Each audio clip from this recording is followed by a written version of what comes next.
기도하겠습니다. 믿음의 주요 온전케 하시는 분이신 예수 그리스도 한 분을 바라보며 우리 가운데 온전한 믿음이 충만케 되는 은혜를 이 시간 더하여 주시옵소서. 우리 안에 그리스도께서 사시는 귀하고 복된 예배가 되기를 원합니다. 축복하여 주시고 성령의 기름을 부어 주시옵소서. 감사드리며 살아계신 예수 그리스도의 이름으로 기도합나이다. 아멘. 네, 오늘 하나님이 주신 말씀을 함께 읽겠습니다. 오늘 주신 말씀은 마가복음 11장 24절입니다. 우리 한 목소리로 함께 읽겠습니다. 시작. 그러므로 내가 너희에게 말하노니 무엇이든지 기도하고 구하는 것은 받은 줄로 믿으라. 그리하면 너희에게 그대로 되리라. 네. 이제 영상 예배는 오늘이 마지막이고 다음 주일부터는 우리 현장 예배당에서 함께 모여서 주님을 찬양하며 나가도록 하겠습니다. 다음 주일 5월 10일 오전 11시 우리 예배가 시작이 됩니다. 우리 다 나오셔서 함께 영광스러운 예배에 함께 참여하며 나가도록 하겠습니다.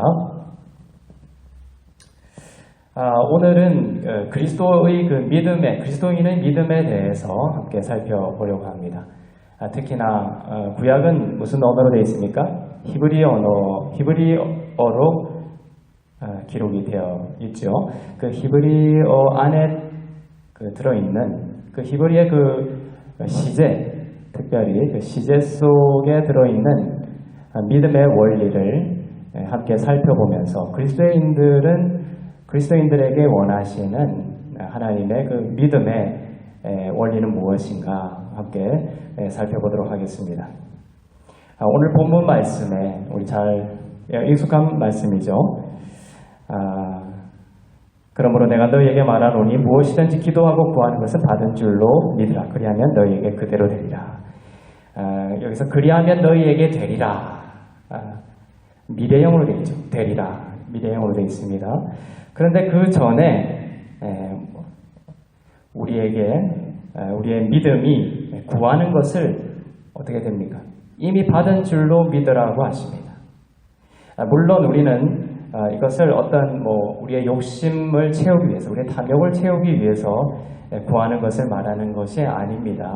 하나님의 뜻 가운데서 또 하나님의 나라를 위하여 또 하나님이 믿는 한 사람 한 사람을 그 영광스러운 하나님의 삶에 참여하도록 이끄시는 그 과정 속에서 주시는 그 약속, 그 마음 가운데, 하나님의 뜻과 마음 가운데서 주시는 것들을 말하고 있죠.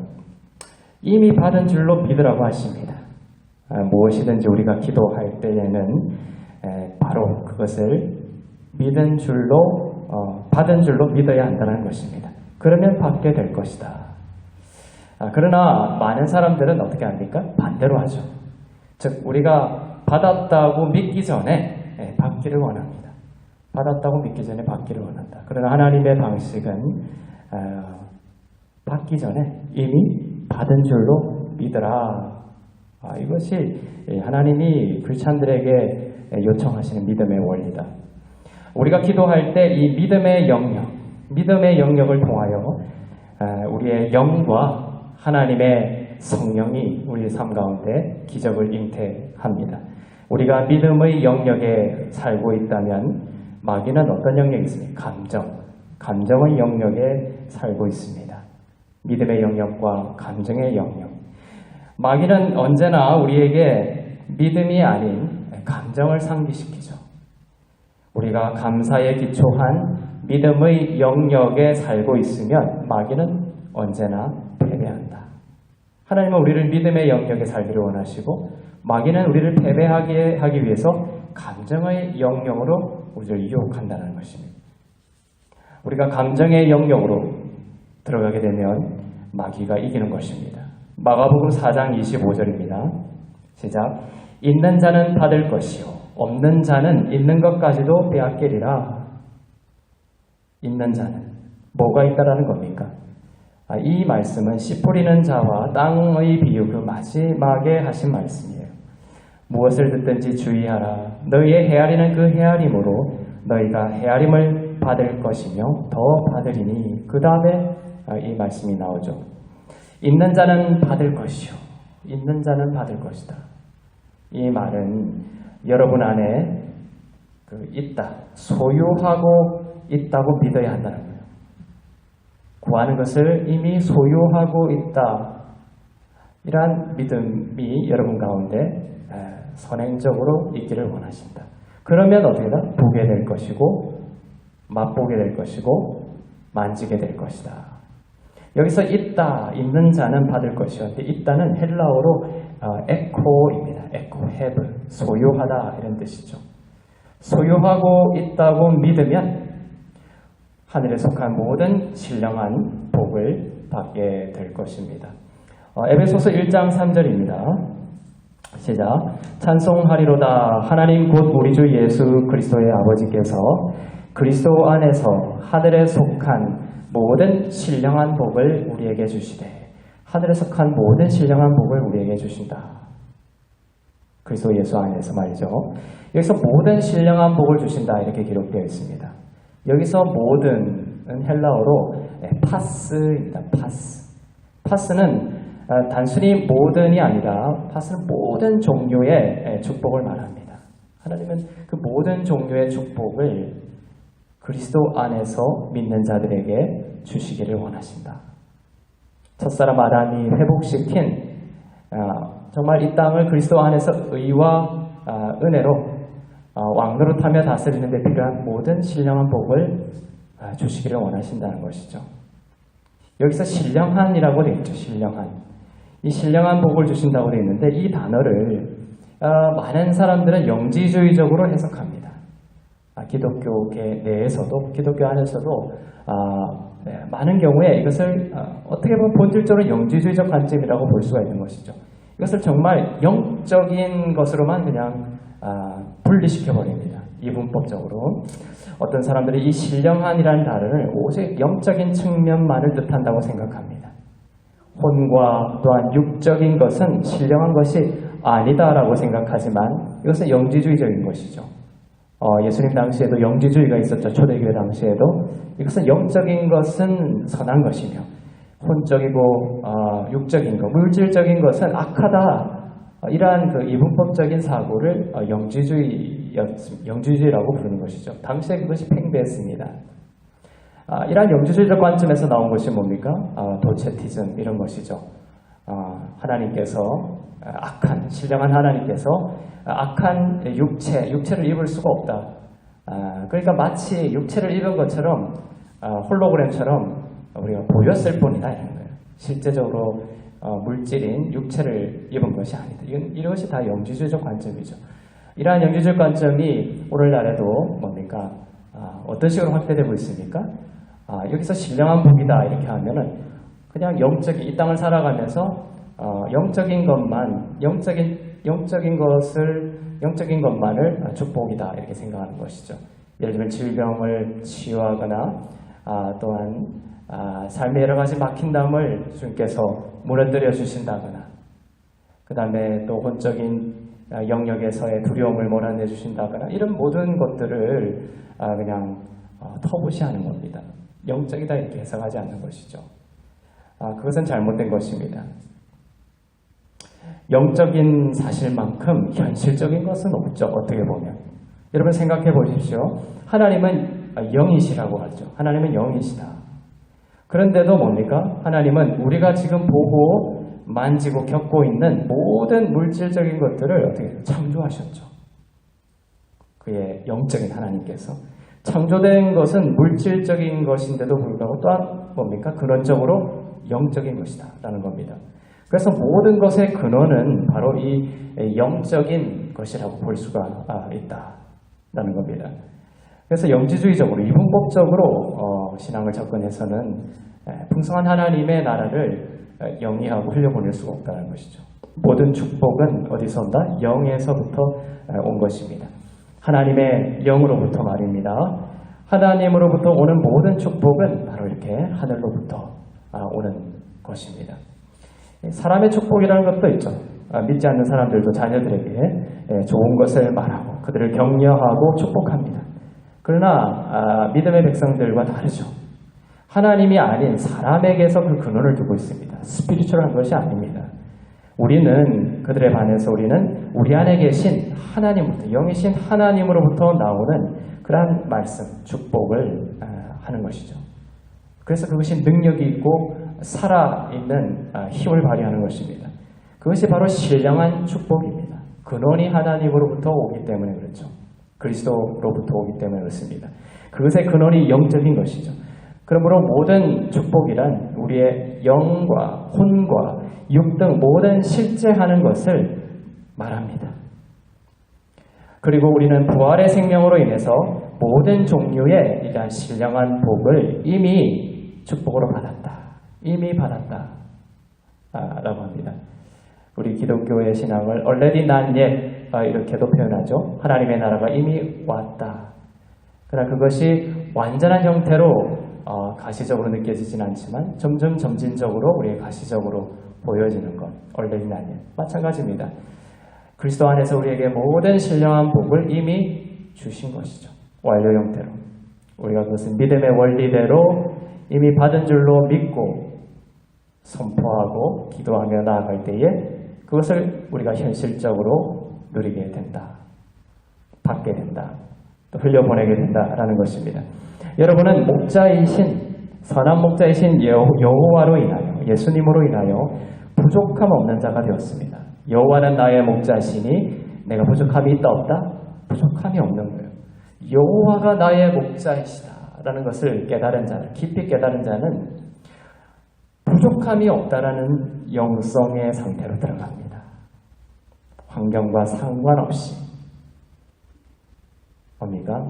그리스도 안에서 부족함이 없는 영성을 회복하게 되는 것이죠. 시편 23편 1절에서 여호와 하나님 곧 예수 그리스도 안에서 부족함 없는 성도의 모습을 보여줍니다. 이미 하나님의 나라를 소유한 자다입니다. 그런데 우리는 어떻습니까? 현실적인 육신의 눈으로 볼 때는 그렇지가 않은 것 같죠? 현실적으로 눈으로 봤을 때는 목사님 그런 것 같지가 않습니다. 잘 모르겠습니다. 확신할 수가 없습니다. 아직도 나에게는 질병으로 인한 고통이 있고 삶의 문제는 해결되는 것 같지도 않고 또 날마다 두려움과 걱정과 근심이 솟아오릅니다.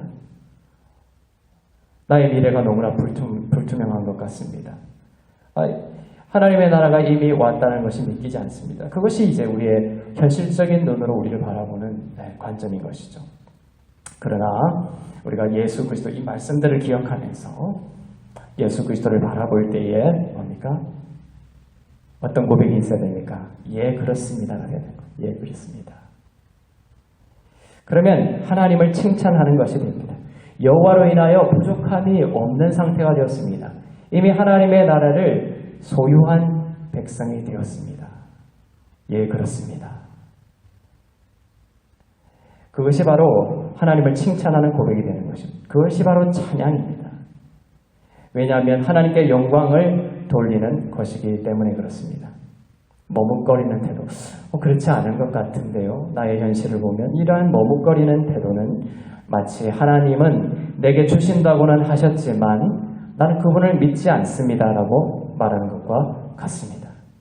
주 안에서 여러분이 무엇을 구하든지 이미 여러분은 가지신 거예요. 물론 하나님의 가장 높은 섭리와 주권이 다스리고 계시지만 우리가 뱀을 구한다고 하나님이 뱀을 주시지는 않죠. 뱀을 구하더라도 빵을 주시는 선하신 분이십니다. 내가 지금 뱀을 구하고 있나 빵을 구하고 있나 헷갈릴 때도 있지만 그럴 때라도 망설이지 마십시오. 선하신 하나님을 기대하며 구하시면 됩니다. 주님의 뜻 가운데서 하나님께서 이루실 줄로 믿습니다. 그렇지만 우리가 이런 하나님의 주권과 섭리 아래에서 우리의 기도가 통치가 되죠. 그보다 높은 하나님의 주권과 섭리 속에 그것이 다스려집니다. 그 안에서 하나님께서 우리에게 주신 또 믿음의 원리가 있다는 거예요. 그것이 뭐다? 바로 하나님의 약속은 무엇이든지 구하는 대로 무엇을 구하든지 이미 받은 줄로 믿고 구하라는 거예요. 받은 줄로 믿고 구하라. 그것이 바로 믿음이다라는 것입니다. 어떤 사람들은 이렇게 이야기합니다. 어떤 일이 일어나기를 기대하면서 오랫동안 충분히 믿으면 일어날 거야. 그것이 믿음이라고 생각하지만 그것은 믿음이 아니다. 믿음이라는 것은 하나님의 관점에 우리의 관점을 겹치는 거예요. 하나님의 관점이 우리의 관점이 되게 하는 것입니다. 하나님의 관점과 시선으로 우리를 바라보며 하나님이 우리가 축복받은 것처럼 보시는 것처럼 하나님께서 우리를 축복받은 자로 보시는 것처럼 우리도 우리 자신을 이미 축복받은 자로 보면서 하나님께 나아가고 기도한다는 것이죠. 우리가 치유되고 우리가 이미 사랑받고 우리가 영광을 받은 것처럼 영광을 입은 것을 보시는 것처럼 믿는 것입니다. 우리는 그리스도 안에서 영광을 입은 자요, 또한 치유받은 자요, 회복된 자요, 또한 사랑받는, 영원토록 변함없이 사랑받는 자임을 믿으면서 나아가는 것입니다. 그것이 바로 하나님의 시선에 동의하는 것이에요. 하나님의 관점에 동의하는 것입니다. 하나님의 관점을 나의 관점으로 소유하십시오. 하나님은 시간 밖에 계시죠. 이 땅은 시간의 제약을 받는 곳입니다. 원칙은 그렇죠. 그러나 예수님은 과거와 현재와 미래의 사람들을 위해 죽으셨어요. 이 십자가에서 예수께서 2000년 전에 죽으셨죠. 2000년에 죽으신 것이 과거에 2000년 전이라는 그 과거 한순간의 역사적 사건으로 끝나는 것이 아니라는 거예요. 십자가의 사건은 시간 밖에서 일어난 사건이에요. 우리가 2000년 전이라는 그러한 크로노스의 인간적인 시간 속에서 일어난 것처럼 느껴지지만 이 십자가 사건은 하나님의 그 카이로스적인 시간 밖에서 일어난 사건이며 시간 없는 하나님께서 시간 밖에서 이루신 역사적 카이로스적인 사건이기 때문에 과거와 현재와 미래의 모든 인간들의 역사적 사건의 역사적 현실에 영향을 미친다는 거예요. 그렇기 때문에 예수 그리스도의 십자가를 믿는 자들은 예수 믿고 믿는 당시의 죄만을 용서받은 것이 아니라 또한 미래의 죄만을 용서받은 것이 아니라 예수를 믿을 때 이미 과거와 현재와 미래의 모든 죄를 통틀어서 십자가의 피로 죄사함을 받은 것입니다. 십자가는 시간의 제약을 받지 않기 때문에 그렇죠. 로마서 4장 17절입니다. 시작. 기록된 바 내가 너를 많은 민족의 조상으로 세웠다 하신과 같으니 그가 믿은 바 하나님은 죽은 자를 살리시며 없는 것을 있는 것으로 부르시는 이시다. 하나님은 어떤 분이시다? 없는 것을 있는 것으로 부르시는 거예요. 아브라함에 대한 말씀이죠. 없는 것을 있는 것으로 부르시는 하나님이십니다. 하나님은 아브라함을 보셨을 때에 아브라함이 그때는 뭡니까? 아들이 하나도 없었어요. 아들이 없었습니다. 그런데 하나님은 그 아들도 없는 아들 없는 현실의 아브라함을 어떻게 보셨어요? 많은 민족의 아버지를 보신 거예요. 아브라함을 보면서 많은 민족을 믿음으로 본 거죠. 없는 것을 있는 것으로 보신 거예요. 아들이 하나도 없을 때 말입니다. 하나님은 우리를 보실 때에도 여러분들 한 사람 한 사람을 보실 때에도 많은 민족을 보신다는 거예요. 많은 민족을 보신다. 하나님의 뜻 가운데서 수많은 높은 영광으로 보신다는 거예요. 하나님은 당연히 없는 것을 있는 것으로 부르시는 분이다라는 사실을 기억하시길 바랍니다. 여러분의 그 현실의 눈으로 여러분을 재단하고 결론 내리지 않기를 바랍니다. 하나님께서 여러분을 어떻게 보시는지 거기에 오늘 여러분의 믿음을 고정시키시길 바랍니다. 믿음은 하나님으로부터 나고 하나님은 믿음의 하나님이세요. 믿음의 하나님이시다. 하나님께서 어둠을 보셨을 때에 하나님은 어떻게 하셨습니까? 창세기 1장에서 흑암이 수면 위에 가득했죠. 온 세상이 어두웠습니다. 하나님께서 그 어둠을 보시고 정말 어둡구나 이렇게 하지 않아요. 인간은 그렇게 말하죠. 정말 어둡네. 정말 어둡구나. 이것이 인간의 언어고 인간의 사고입니다. 인간의 시선이에요. 하지만 오늘 하나님은 뭡니까? 없는 것을 있는 것으로 보시고 불러내시는 분이세요. 그것이 하나님의 믿음이고 우리는 그 믿음을 이 땅을 살아가면서 그 하나님의 관점과 시선에 우리의 시선을 지속적으로 모으는 것이 믿음의 신앙이라는 겁니다. 하나님은 어둠을 보시고 너무나 어둡구나 이렇게 말씀하지 않으셨어요. 하나님은 어둠을 보시고 빛을 불러내셨어요. 빛이 있으라, 빛이 있으라. 그 말씀의 능력이 있었죠. 여러분의 삶 가운데서도 어둠 가운데 있는 것 같습니까?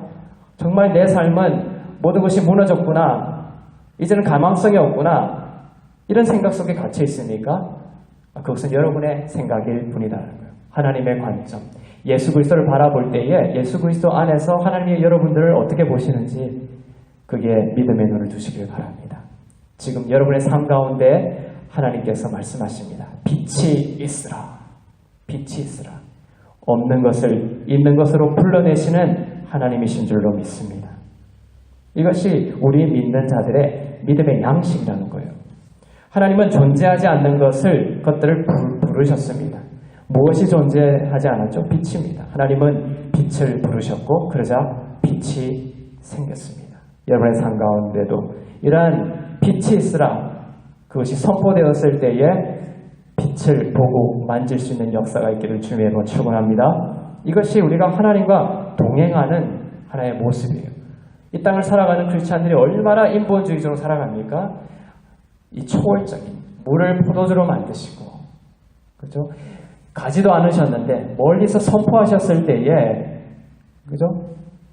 멀리 있는 자의 병이 고쳐지고 죽은 자가 살아나는 이런 놀라운 초월적인 일들이 예수 그리스도 안에서 빛을 선포하는 자들의 그 삶 가운데 일어난다는 것이죠.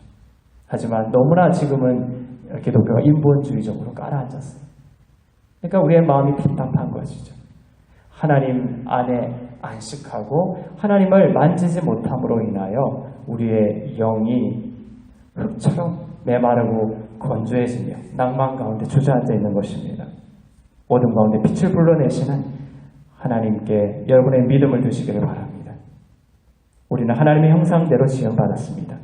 무엇이든 하나님의 영광을 위해 필요한 것이 있다면 이미 받은 줄로 믿고 선포하시길 바랍니다. 요한복음 1장 1절에서 이런 말씀이죠. 태초에 말씀이 계시니라. 태초에 말씀이 계시니라. 하여 그 말씀 뭡니까? 예수님이죠. 주님이 태초에 그 말씀으로 계셨다는 거예요. 그분이 말씀이다라는 것은 그를 믿는 자들이 바르게 말하기 위해서가 또 하나의 그 목적이라는 거예요. 주님이 왜 말씀이라고 표현되어 있습니까? 우리가 왜 주님의 말씀을 듣습니까? 그것은 주님은 말씀이시고 말하시는 분이시고 우리가 그것을 듣고 예수 그리스도 안에서 다시 말하기 위해서 주님을 말씀으로 받는 거예요. 주님의 말씀을 듣는 것입니다. 말하기 위해서. 말씀이신 주님의 약속을 받았다면 그리스도 안에서 아멘, 예가 된다고 했죠.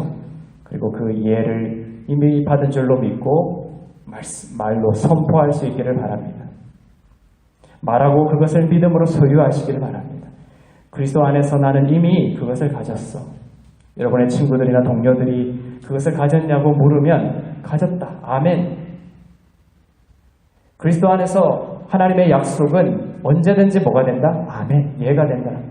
이미 가졌다라고 선포할 수 있기를 바랍니다. 말할 수 있기를 바랍니다. 하나님은 아브라함의 이름을 열방의 아버지라는 뜻의 아브라함으로 바꾸셨죠. 여러분 상상해 보십시오. 아브라함의 아내인 사라가 아브라함을 아브라함이라고 불렀습니다. 아직 이삭 아들 하나도 없을 때에 자기 남편을 뭐라고 불렀습니까? 열방의 아버지요 불렀어요. 아들도 하나도 없는데 열방의 아버지요. 사람들이 뭐라고 생각했을까요? 비웃었을까요? 아들 하나 없으면서 열방의 아버지 아브라함이라고 불렀으니까요. 하나님이 그렇게 이름을 바꿔주셨죠. 하지만 하나님은 아셨습니다. 그 사라가 아브라함을 부를 때마다 사라는 어떻게 하는 거예요? 하나님께 동의하는 것이었어요. 비록 아브라함은 아들 하나 없는 상태였지만 하나님께서 아브라함을 이미 많은 자손들을 가진 자로 믿음의 눈으로 불러주셨어요. 그리고 사라는 남편을 아브라함 열방의 아버지라고 지속적으로 부름으로써 하나님께 동의하는 것이었어요. 하나님을 찬양하는 것이었어요. 하나님을 높이는 것이었습니다. 여러분도 여러분 자신을 하나님의 시선으로 보고 선포하시기를 바랍니다. 우리 역시 뭡니까? 믿음으로 그리스도 안에서 아브라함의 영적인 자손이죠. 갈라디아서 3장 7절에서 우리도 아브라함의 자손이라고 합니다. 근데 그것은 혈통으로나 육적으로가 아니라 뭡니까? 믿음으로. 믿음으로 의롭게 되었다라는 것을 믿는 자들은 전부 아브라함의 자손입니다. 여러분 믿음으로 의롭게 되었습니까? 전가된 하나님의 의를 받고 의인이 되었습니까? 그러면 여러분들은 아브라함의 자손인 것이죠. 시작. 그런즉 믿음으로 말미암는 자들은 아브라함의 자손인 줄 알지어다. 아브라함의 자손입니다. 여러분도 하나님께서 여러분도 뭡니까? 열방의 아버지로. 비록 여러분 가운데 어떤 아들 하나 없고 그 다음에 열매 하나 없는 그런 상황이 육신의 눈으로 경험될지라도 하나님은 여러분들을 많은 열매를 가진 자, 많은 열매를 잉태하는 자로 불러주고 계신다는 거예요. 그렇게 여러분들을 평가하고 선포하시길 바랍니다. 하나님께 동의하시길 바랍니다. 여기서 히브리어 시제와 관련해서 이 믿음을 한번 살펴보겠습니다. 히브리어 구약은 히브리어로 쓰여졌고 신약은 헬라어로 쓰여졌습니다. 이 히브리어는 구약이 쓰여진 히브리어에는 이 두 가지 시제가 있어요. 과거 시제와 현재 시제입니다. 이 두 가지 시제만이 있는데 미래 시제가 없다는 것이죠. 특이하죠. 히브리어는 미래 시제가 없다. 미래 시제가 없다는 것은 그것이 바로 믿음의 영역이기 때문에 그렇습니다. 믿음의 영역. 히브리어에는 어떤 행위가 일어나는 것에 그 확실성, 무엇이 반드시 일어날 것이다. 미래에 반드시 일어날 것이다. 그것을 표현하기 위하여 비록 그 행위와 그 상황이 이미 실제적으로 일어나지 않았다 하더라도 무슨 시제를 쓰는 거예요? 과거 시제를 써버리는 거예요. 그런 습관이 있었습니다. 그것이 히브리 언어에 숨겨져 있는 믿음의 원리라는 것이죠. 하나님은 아브라함이 사라를 통해 낳은 자식이 한 명도 없을 때에 내가 너를 열방의 아비로 만들었다. 이렇게 과거 시제를 썼습니다. 원래 우리의 언어 구조, 우리의 생각 구조로 하면 어떻게 됩니까? 내가 너를 열방의 아버지로 만들겠다. 이렇게 해야 되죠. 그렇지만 히브리어는 어떻게 합니까? 이미 자식도 하나도 없는데도 뭡니까? 내가 너를 열방의 아비로 만들었다. 과거 시제로 써버립니다. 이미 이루어진 것으로 선포해버리는 거예요. 이미 이루어진 걸로. 이미 질병이 나온 것으로 선포해버리는 거예요. 이미 하나님이 여러분을 부유하게 만들었음을 선포하는 거예요. 이미 나의 자녀가 하나님 안에서 영광스러운 종기와 영광의 관을 쓰고 이 땅 가운데 빛의 자녀가 되었음을 먼저 선포해버리는 겁니다. 그것이 히브리어에 담긴 믿음과 선포의 구조입니다. 그것을 선포하면 어떻게 된다? 미래에 일어나게 되는 거예요. 아브라함에게 열방의 아버지요, 열방의 아버지요 계속적으로 선포했을 때 그 믿음의 선포가 뭡니까? 나중에 실제적으로 열방의 아비의 그 현실적인 모습으로 나타나게 된다는 것입니다. 여러분이 선한 것을 보기를 원하신다면 먼저 믿음으로 말을 하셔야 되는 거예요. 선한 말을 하면 선한 것을 보게 될 것입니다. 이 창세기 17장 4절입니다. 시작. 보라, 내 언약이 너와 함께 있으니 너는 여러 민족의 아버지가 될 것이다. 그죠? 이것이 뭡니까? 이것이 이제 그 킹 제임스 버전으로 되어 있는 거예요. 킹 제임스 버전으로. 이 부분은 킹 제임스 버전으로 제가 읽은 것입니다. 미래 시제로 표현하고 있죠. You shall be. 너는 여러 민족의 아버지가 될지라. 미래 시제로 표현하고 있습니다. 킹 제임스 버전은. 그러나 이것을 히브리어 원문 그대로 번역하면 이 아버지가 될지라 이것이 원문으로는 다르다는 거예요. 원문으로 보면 이렇습니다. 보라, 내 언약이 너와 함께 있으니 너는 여러 민족의 아버지가 되었다. 내 이름을 더 이상 아브라함이라 하지 아니하고 아브라함이라 했었으니 이는 내가 너를 여러 민족의 아버지가 되게 하였음이니라. 전부 과거 시제예요. 미래에 일어날 일을 이미 일어난 과거 시제로 선포하고 있습니다. 이것이 하나님이 우리를 향한 관점입니다. 하나님께 형통을 위해 기도하는 사람이 나옵니다. 그렇게 기도하면 하나님은 이렇게 말씀하시죠. 형통한 자여, 주님 형통케 하여 주시옵소서. 주님 범사에 하나님의 영광을 나타내 주시옵소서. 이렇게 기도하면 하나님은 어떻게 응답하십니까? 이미 경통한 자여 이렇게 불러주신다는 거예요. 이 기드온이라는 사사를 여러분 기억하십니까? 천사가 기드온에게 나타났어요. 당시 기드온은 당시 이 전쟁이 났었는데 기드온은 아주 비겁한 상황에 놓여 있었어요. 숨어서 타작마당에서 타작하고 있었습니다. 자기가 먹을 식량을 거두어들이고 있었죠. 전쟁을 비하 아주 비겁한 상황이었습니다. 적으로부터 숨어있던 기드온에게 천사가 나타나서 뭐라고 합니까? 큰 용사여 이렇게 불러주세요. 큰 용사여. 큰 용사였습니까? 현실적으로 봤을 때 비겁한 용사였죠. 그렇지만 하나님은 기드온을 큰 용사여 이렇게 불러주시는 거예요. 그가 숨어 있었는데도 말입니다. 하나님은 우리를 우리 그대로의 모습으로 보지 않는 거예요. 우리가 자녀들에게도 뭡니까? 자녀들이 우리의 육신의 눈으로 볼 때는 부족할 때가 많을 수도 있습니다. 그럴 때 우리는 뭐라고 합니까? 너가 커서 뭐가 되려고 그러냐? 아이고 찌질이도 못난 녀석. 너는 아버지를 닮아서 그러냐? 이런 식으로 자녀들에게 선포하면 안 돼요. 그것은 믿음의 언어가 아닙니다. 비록 내 마음에는 들지 않을 수도 있지만 하나님께서 그 자녀를 어떻게 보시는지 그 관점으로 자녀들을 보고 선포하죠. 게임을 많이 하고 있고 막 있어도 뭡니까? 가서 큰 용사여 이렇게 불러주셔. 큰 용사여. 하나님이 너를 큰 용사로 불러주고 계신다. 이것이 믿음의 언어다라는 거예요. 사람들은 다윗을 양치기로 보았죠. 하지만 하나님은 다윗을 뭐로 보았습니까? 왕으로 보셨어요. 하나님은 우리를 하나님께서 지으신 대로 보십니다. 그리고 하나님은 그 일이 미래에 일어날 것이 아니라 이미 일어난 것으로 보고 계신다는 거예요. 자녀들을 볼 때, 또 배우자를 볼 때, 또 여러분의 주위에 있는 연약한 사람들을 볼 때 이렇게 이미 하나님의 축복을 소유하고 받은 자로 보며 선포하고 대우할 수 있기를 바랍니다. 신명기 7장 14절을 보겠습니다. 이것도 영어 버전으로 먼저 한번 번역을 해서 볼게요. 이것이 히브리어와 어떻게 다른지. 신명기 7장 14절입니다. 내가 복을 받음이 만민보다 훨씬 더할 것이며 You shall be 미래형으로 되어 있습니다. 더할 것이며 너희 중의 남녀와 너희의 짐승의 암수에 생육하지 못함이 없을 것이며 이것도 미래죠.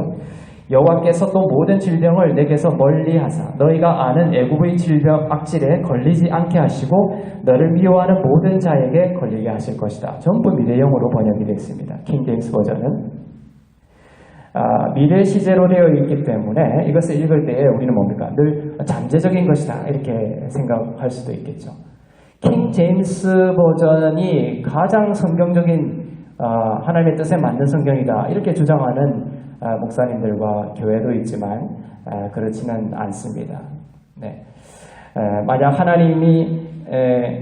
만약 내가 하나님의 계명을 지키고 하나님의 법도를 지키면 그렇게 될 것이고 지키지 않는다면 그렇게 되지 않을 것이다 이렇게 느껴지죠. 이 미래 시제로 되어 있기 때문에 영어로 번역이 그렇게 킹 제임스 버전 번역이 됐기 때문에 그러나 믿음의 언어인 이 원문 그대로를 번역해 보면 다르다는 것을 발견합니다. 원문을 그대로 번역을 해보겠습니다. 방금 읽은 구절을 내가 복을 받았음이 과거형으로 되죠. 내가 복을 이미 받았더라면 이미 받았음이 만민보다 훨씬 더할 것이며가 아니죠. 더하여 너희 중에 남녀와 너희의 짐승의 암수에 생육하지 못함이 없으며 여호와께서 또 모든 질병을 내게서 멀리 하실 것이다 하셨고 너희가 아는 애굽의 악질에 걸리지 않게 하셨고 너를 미워하는 모든 자에게 걸리게 하셨느니라. 전부 뭡니까? 과거형으로 되어 있습니다. 앞으로 축복받을 것이라는 말이 아니라 이미 축복을 받았음을 상기시킵니다. 이것이 히브리어 원어에 들어있는 믿음의 원리라는 거예요. 모든 질병에서 이미 멀리 하셨다라고 선포하고 있습니다.